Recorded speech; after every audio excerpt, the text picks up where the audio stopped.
Today we're going to be talking about what you need to get started on YouTube, and in my opinion, you need a way for people to hear you, a way for people to see you, and then you need some software in order to put that all together in post-production. I am going to give you some advice on what starting gear to get, and then I'm going to provide you a great reference for a microphone comparison. And I'm also going to give you an example of why buying the best gear doesn't always necessarily create the best results. I'm CJ. We're going to do all this in 3 minutes. So get 3 minutes on that clock.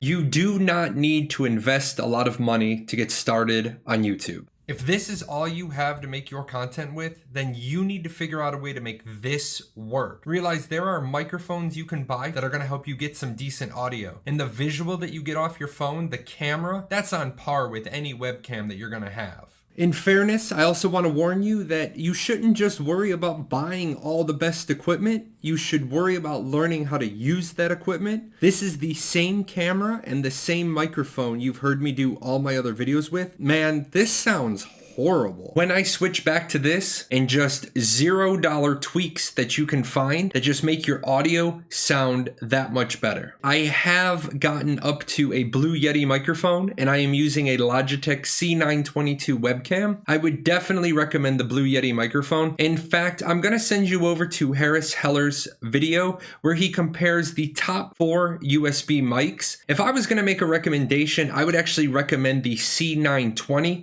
There's a couple of things about the C922 in lighting that are going to be a little difficult when you're first getting started. Now, just like I did today where I did 2 episodes, tomorrow I'm going to do the same thing and I'm going to be doing a episode talking about OBS and a lot of these little tweaks you can do to improve the performance of your audio and your video. Now, some people are going to tell you that before you buy a web camera, you should get a good quality microphone. I feel that if I can't see you, it is very difficult for me to develop a personal relationship with you. I very rarely subscribe to channels where it's just a talking head, or even worse, it's a computer speaking. Now you have your audio, you have your visual, and you need to somehow put it together in post-production, like yesterday's video. What you're going to need is a little bit of software. I recommend DaVinci Resolve as the primary go-to free software. You can do HitFilm Express as well. HitFilm Express is a little bit more difficult. Now, in fairness, I am going to tell you I don't use either of these products. I use Filmora 9 and it's only $70. So when you start doing the math on all 3 products I use,